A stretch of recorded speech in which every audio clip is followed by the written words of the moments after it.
Muy bienvenidos, mis queridos telepensantes. Retomamos el proyecto revolucionario de la Unidad Popular, que está más vigente que nunca. Porque hoy día tenemos un constituyente que sacó la primera mayoría en el Distrito 10, se llama Fernando Atria, y aquí les presento su proyecto de una constitución que permita la apropiación por parte del pueblo de las instituciones. Y en la misma posición de Atria están todos los constituyentes que quieren que los temas se diriman a través de plebiscitos, de instancias de democracia directa, que normalmente esta gente empieza a hacer de forma sistemática, de modo tal que las grandes mayorías cansadas de la política no participan unas pequeñas minorías que terminan imponiendo el sistema totalitario a todos los demás, y ellos cuentan con eso. Cuentan con que sus minorías hipermovilizadas son las que acallan a las mayorías, y tenemos como centro experimental que prueba que esta es una verdad desde que la descubrió Lenin en adelante en las universidades. Todas las universidades se encuentran capturadas, sus centros de estudiantes, por personas que van del Frente Amplio hacia la izquierda. Todas. Y son absolutamente minoritarios dentro de las universidades. Y los jóvenes guardan silencio, se dejan oprimir, tienen miedo, viven con depresión. ¿Se acuerdan que esos eran algunas de las noticias que salían antes de la crisis del 18 de octubre, que los jóvenes estaban con depresión, etcétera? Bueno, la depresión en parte está generada por eso, porque no hay libertad de expresión, porque las instituciones al interior de las universidades no funcionan, y lo mismo pasa a nivel país hoy día.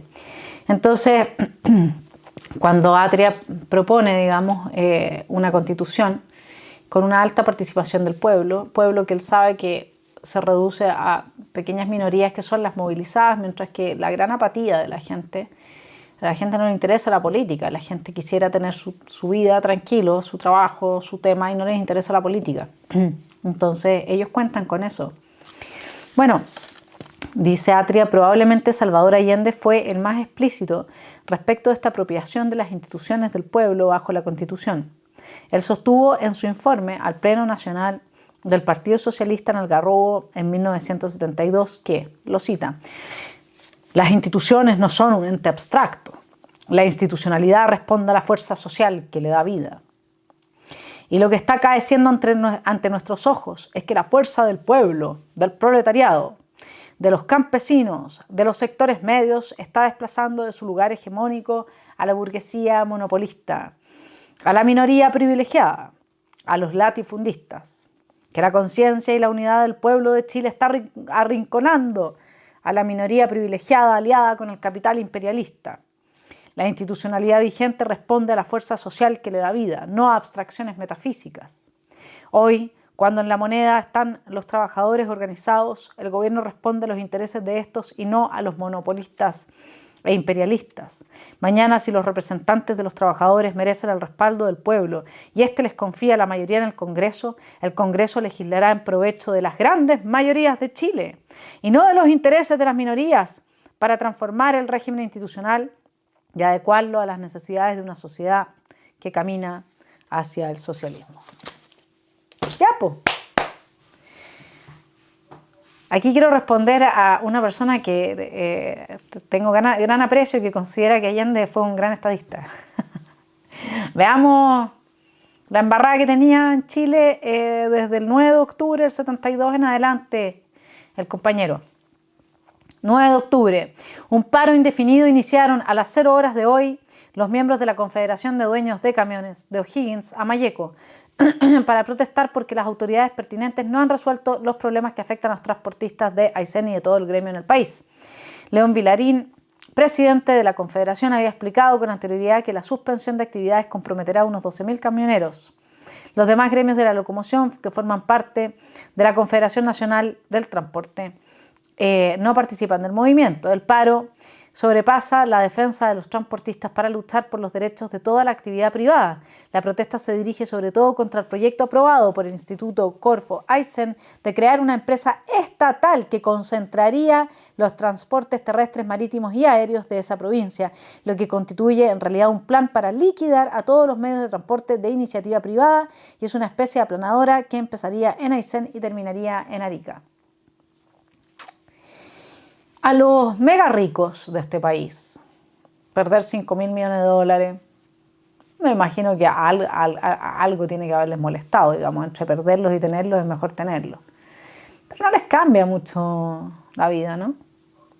A los 600.000 desempleados que dejó el 18 de octubre, porque les quemaron el trabajo de toda su vida, a ellos sí les cambia la vida. Y a todos los camioneros que en su minuto iniciaron una posibilidad de paro, producto de lo sucedido en la macrozona sur con su gente, yo les recomendé seguir con el paro. Porque si en ese momento hubieran seguido, tenían la fuerza para evitar llegar a esto. Así es como terminan los cuentos que empiezan como el 18 de octubre. No nos equivoquemos. 10 de octubre del 72. Centenares de miles de chilenos marcharon desde los 4 puntos cardinales de Santiago para lograr la más impresionante manifestación de repudio a la política de un gobierno registrada en el país.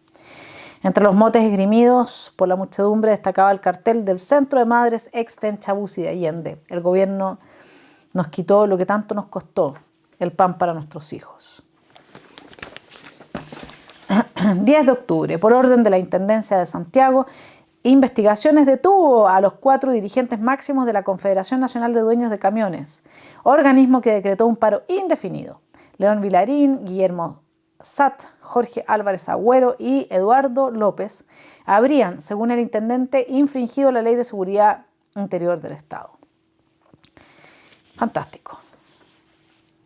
Esos son ellos que no quieren leyes ni siquiera antibarricadas. Después, cuando otros gremios hacen un paro, se llevan presos a los dirigentes. 11 de octubre, la ministra del Trabajo, Mireya Baltra, denunció: el Frente de Trabajadores Revolucionarios, filial del MIR, intentó volar el edificio de los trabajadores al colocar bombas de amon-gelatina y cartuchos de dinamita.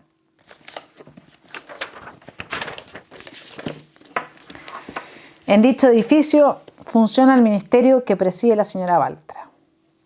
La secretaria de Estado definió a los militantes del FTR, MIR y FER como estorbos de la revolución y denunció que el cabecilla de los graves incidentes había sido el socialista Rolando Calderón, secretario general de la Central Única de Trabajadores, CUT. 14 de octubre, el candidato presidencial triunfante, la opinión de Joan Garcés sobre el gobierno de Salvador Allende en 1972 podría resumirse en estas palabras: desde el punto de vista intelectual y teórico, encuentro que el modo como se ha generado y se está generando el proceso revolucionario en Chile es uno de los más apasionantes del momento actual en el mundo. Así es que era un ejemplo, nosotros estábamos siendo el ejemplo para el resto del mundo de Latinoamérica, etc.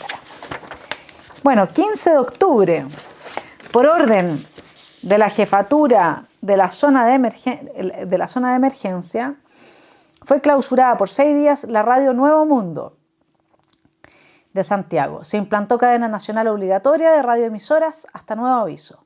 Se advirtió que se procederá a la requisición de los locales comerciales que no abran sus puertas el día 16. Se conminó a normalizar la situación del transporte a partir de la misma fecha y se reiteró a la ciudadanía que las manifestaciones públicas estaban, adivinen, prohibidas. Si es que Allende era el presidente del pueblo, la apropiación del pueblo, de parte de las instituciones. ¡Ay, qué creatria! ¿Cierto? Lo que pasa es que ellos hablan solamente del pueblo que les es obediente a ellos, del pueblo que está lavado de cerebro por ellos. De eso es lo que hablan. Y este pueblo no tiene derecho a manifestarse, no tiene derecho a huelga, no tiene derecho ni siquiera a tener radioemisora. Y ahí, recuérdenlo, mis estimados telepensantes. Yo sé que algunos son parte de los medios de comunicación acá. No se equivoquen. Los que se queden en este país, si este proceso no se le da la vuelta, van a perderlo todo. No se equivoquen. Fíjense, lo conversaba con una amiga. Hay una película que se llama El pianista. No sé si ustedes la vieron, se las recomiendo. Y justamente trata del tema judío y la persecución nazi, ¿no? Y hay algo bien particular de esa película. que describe muy bien, que es que el régimen nazi le dijo en reiteradas ocasiones a los judíos que se fueran, porque los iban a perseguir. Estuvo la noche de los cristales rotos, hubo muchos indicios que mostraban que lo mejor era retirarse. Pero a los seres humanos nos cuesta mucho creer que mañana lo que es hoy no va a ser. Nos quedamos así como no, si esto no va a pasar. En Chile no, Chilezuela, eso es un invento de la derecha extrema, porque bueno, ellos tienen que capitalizar votos a través del miedo. No. A mí, si eso fuese así, yo soy suficientemente honesta y de verdad no estoy aquí para ganarme los porotos, como para haberlo denunciado. Y haber dicho, oye, aquí se está haciendo uso del miedo para capitalizar a un votante que, como uno podría decir, o se dijo mucho en la elección de Lagos Lavín, que volvía al socialismo, entonces iba a quedar la grande en Chile, ¿no es cierto? Bueno, acá lo que estamos viviendo, y esto hasta Camilo Escalona lo sabe, es una apropiación por parte de las instituciones, no del pueblo, sino que de la oclocracia, de los vándalos, de los criminales, de la gente corrupta, de los narcotraficantes. Y de ahí, y todo ello con la finalidad de imponer el mismo régimen que hay en Venezuela. Eso es así. Se ha dicho hasta el cansancio, es que a uno se lo dicen en la cara, no tiene ni siquiera que decirlo la gente de derecha, que todavía tiene principios. Lo dice Maduro, lo dicen los mismos miembros de las movilizaciones sociales. Lo dijo Girardi, se va a acabar la propiedad privada. Pero no lo creen, hasta que no están en esto. El 16 de octubre, el Consejo Provincial Bancario de Santiago decretó paralización total de actividades para el día 17 porque, comillas, el atropello a la Constitución y a la ley por parte de las autoridades se mantiene vigente en nuestro país, en un sostenido intento de implantar un sistema totalitario de gobierno. Simultáneamente se plegaron al movimiento huelguístico los ingenieros municipales de Santiago, médicos, trabajadores y académicos de la Universidad de Chile. Académicos de la Universidad de Chile. Imagínense cómo estaba de mal la cosa. O sea, podemos decir que toda la lista del apruebo, en un caso así, ya sería extrema derecha, en lo que la lista del apruebo hoy día considera que es extrema derecha. Estudiantes secundarios, dentistas, marinos, mercantes, etc. A través del Canal 13 de televisión, Ignacio Palma, presidente del Senado a nombre de la Confederación Democrática, habló para denunciar por qué Chile había llegado a esta crisis. Dijo, entre otras cosas, abre la cita, tras cada protesta el país ha escuchado la palabra anestesiante del presidente de la República reiterando su decisión de respetar el régimen de derecho y las libertades públicas. Los hechos, sin embargo, han contradicho permanentemente esas palabras, habiendo quedado de manifiesto la existencia de una política de dos caras que ha constituido un engaño a todos los chilenos. Les digo cuál es el germen de la política de dos caras. Vamos a asegurar derechos sociales en medio de una pandemia y de una crisis económica del tamaño de la crisis del 30. ¿Con qué plata? Con los 35.000 millones de dólares que tienen las 10 familias más ricas en este país. No sé si eran 10 o 5, pero ya, supongamos 70.000, si me estuviera equivocando. Vamos a asegurar derechos sociales. Los 70.000 millones de dólares que gasta el Estado de Chile hoy día, los gasta, en parte se despilfarran, evidentemente. Pero acá la mentalidad neoliberal de la izquierda, y con esto me refiero a neoliberal, para mí es aquel que cree que todo lo resuelve con plata. Es simplemente eso, es traer más recursos y decir, bueno, yo voy a resolver todo con plata. Es que no hay, para una mejor salud no hay suficientes médicos. Entonces necesitamos capital humano también. Y los médicos que están saliendo hoy día de las universidades no son buenos, porque la formación ya no es buena, porque un profesor no puede reprobar a un estudiante. Entonces, nosotros vemos acá como esa política de doble estándar, ¿no? Sí, vamos a asegurar derechos sociales, ¿y de dónde vas a hacer? ¿Cómo lo vas a hacer? ¿A quién le vas a sacar la plata? Asegúranos mejor que seamos todos accionistas de Codelco. ¿Te parece? Quítale el poder a los sindicatos, bájale los sueldos a los presidentes de los sindicatos y todos los beneficios que tienen incomparablemente en relación al mercado, la gente que trabaja ahí, y darle a los chilenos una participación en las empresas que generan utilidades, las empresas estatales que generan utilidades. Suprime las empresas que no las generan porque nos cuestan plata a nosotros y eso es injusto. Empecemos por ahí, diría yo, ¿no? Pero no le saques a Codelco, te quedes tú con un pedazo de la torta y le traspases un par de migajas al ciudadano. Hagámoslo directo, así como las AFP nos devolvieron el 10%, que Codelco nos deposite a final de año o mes a mes. Eso sería una buena idea. ¿Por qué no la proponen los constituyentes de derecha? ¿Por qué no marcan una cancha? Están todo el rato a la defensiva. Y hablando de que hay que garantizar los derechos sociales. ¿Cómo los van a garantizar? ¿A costa de quién? ¿De dónde van a sacar esos recursos? Política de doble estándar. Mientras la totalidad de los sindicatos de dueños de camiones acordaban continuar el paro de transportistas en forma indefinida y mantener su memorándum de 7 puntos inalterable, el dirigente León Villarín, luego de declarar ante la Corte de Apelaciones, enfatizó a la prensa: el paro continuará hasta las últimas consecuencias. Eso era tener pantalones.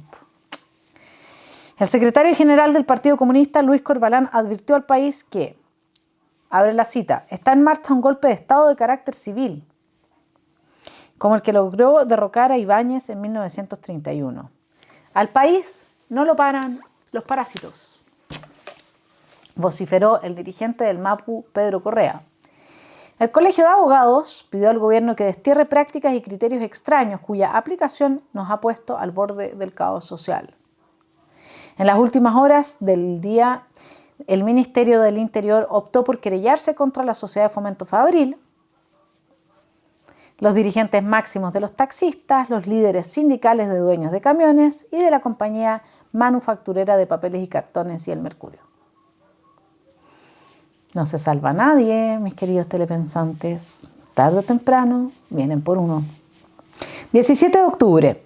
Pesimista se mostró el presidente Allende en el acto de constitución de los consejos de administración de las empresas del cobre, Andina Exótica y El Teniente.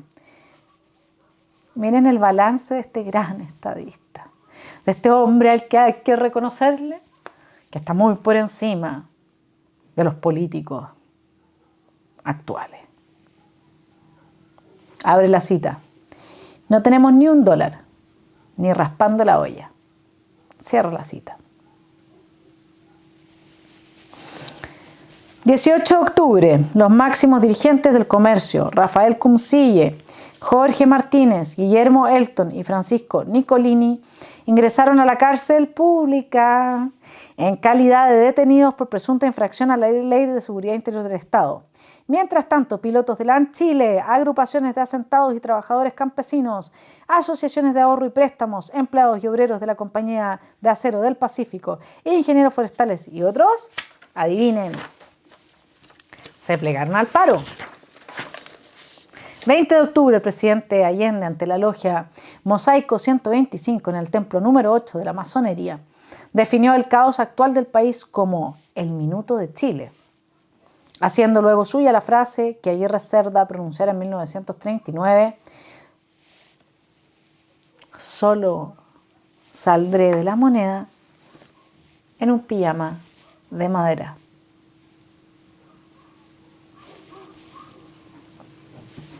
Sabía perfectamente lo que estaba haciendo. Pero su narcisismo y su ego le impidió ver que sus palabras iban a ser realidad. Eso no es por su gran altura de estadista, ¿eh? Eso es por lo ególatra. Pregúntenle al señor qué le hizo a Allende cuando era presidente del Senado su escritorio. ¿Cómo se lo mandó a hacer? Ribeteado en oro, en oro. 21 de octubre, el comercio ratificó el cierre indefinido y total de los establecimientos y aseguró que el movimiento seguirá inalterable al no ser escuchados hasta hoy día sus justas peticiones. Mientras tanto, el pliego de Chile, documento que el gobierno tendrá que aceptar íntegramente para que el país, paralizado de norte a sur, vuelva a la normalidad, ya tenía al pie las firmas de camioneros, comerciantes, pequeños industriales, artesanos, trabajadores agrícolas, asentados, pequeños agricultores, bancarios, industriales, profesionales, trabajadores de la educación particular. Taxistas, cada gremio representado por sus organismos nacionales. El pliego de Chile consta de 7 capítulos de exigencias y un anexo y contiene las medidas inmediatas y definitivas en bien de la patria que se debe adoptar.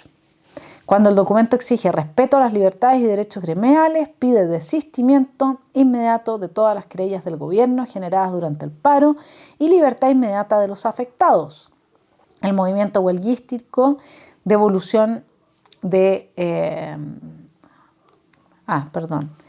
todos los afectados, reposición en sus funciones de cualquier trabajador despedido durante el movimiento huelguístico, devolución de los bienes requisados e intervenidos a partir del 21 de agosto, más las indemnizaciones correspondientes, reintegro inmediato de los 38 obreros de Sumar y de los supervisores del cobre despedidos, fin a la persecución de extranjeros residentes o nacionalizados, dejar sin efecto las cancelaciones de personalidades jurídicas emprendidas.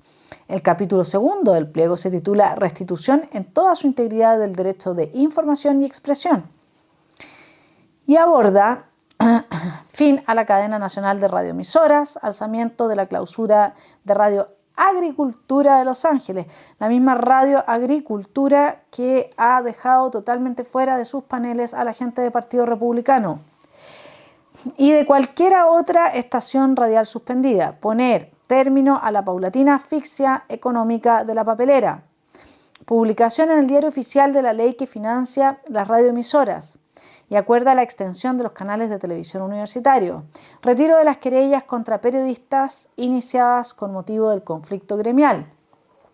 Los mismos periodistas que hoy día le han dado voz a el movimiento liderado por criminales, vándalos, narcotraficantes, la oclocracia. Esos mismos periodistas. El tercer punto del documento exige cambios dentro de la ley y, por tanto, promulgación de la reforma constitucional que fija las 3 áreas de la economía o sometimiento de esa reforma a plebiscito.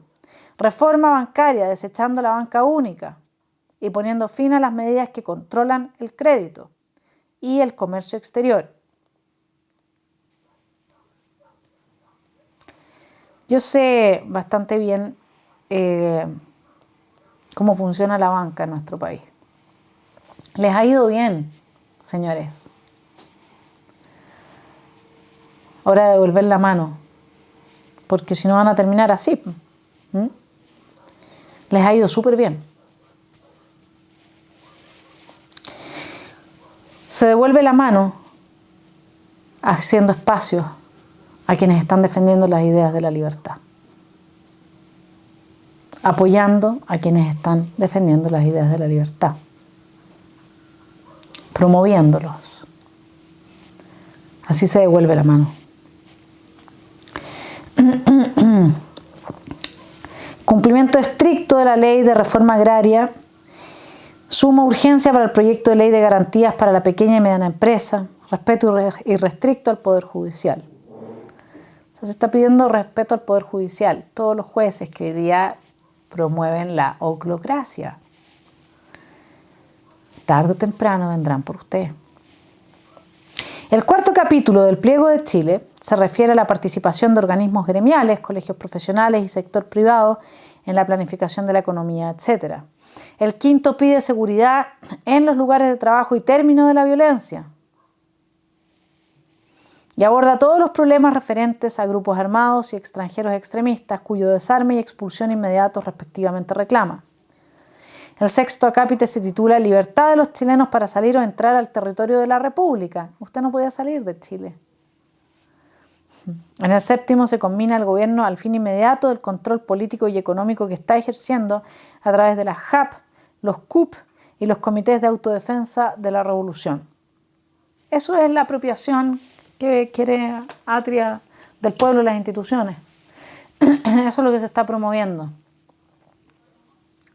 Solo la izquierda extrema tiene tiempo para estar participando en cada una de las cosas que se están planteando y promoviendo las ideas, porque la izquierda extrema no trabaja, vive del trabajo de los demás. Por eso es que nos ganan en política. Entonces, mientras la derecha no se decida a tener un grupo de intelectuales permanentemente presentes en los medios, en las universidades, a limitar, darle espacio a la extrema izquierda a través de una institucionalidad sólida, señores constituyentes, promuevan una institucionalidad como la que existe en Alemania para que los partidos extremos no tengan representación parlamentaria. Métanse en el tema del sistema electoral. Cambiemos este sistema de Hund que nos está destruyendo. No he visto propuestas y los medios de prensa hoy día están siendo meramente reaccionarios. Están reaccionando en ese sentido a las amenazas de constituyentes que dicen entonces no va a haber más inversión extranjera. Bueno, contrapregunte, ¿y usted cómo entonces sin inversión extranjera quiere ver que este país crezca? Y entonces cuando le digan que va a haber una sustitución de importaciones, un sistema de industrialización que se va a desarrollar a partir de ese esquema, entonces contrástelo con lo que vivimos durante 50 años bajo ese esquema. Y muéstrele. Señor periodista, infórmese, haga la pega, tensione, no reaccione simplemente, tensione, proponga cosas. Lo mismo los constituyentes. Acá tenemos que tener enclaves institucionales que impidan que la democracia sea destruida por pequeños grupos antidemocráticos que pasan volando bajo el radar del derecho y cumplen el sueño del señor Atria. Porque yo les puedo asegurar que al señor Atria no leyeron su librito de los que votaron por él. Eso se los aseguro. Porque nadie quiere esto. Nadie quiere el control de los estómagos a través de una JAP. Nadie quiere comités de autodefensa de la revolución. Nadie quiere huelgas de hambre. Nadie quiere huelgas por hambre, perdón. Entonces, ¿sabes qué? Hay que reaccionar. Tarde o temprano vienen por nosotros. No importa cuál sea el rubro. No importa a qué nos dediquemos.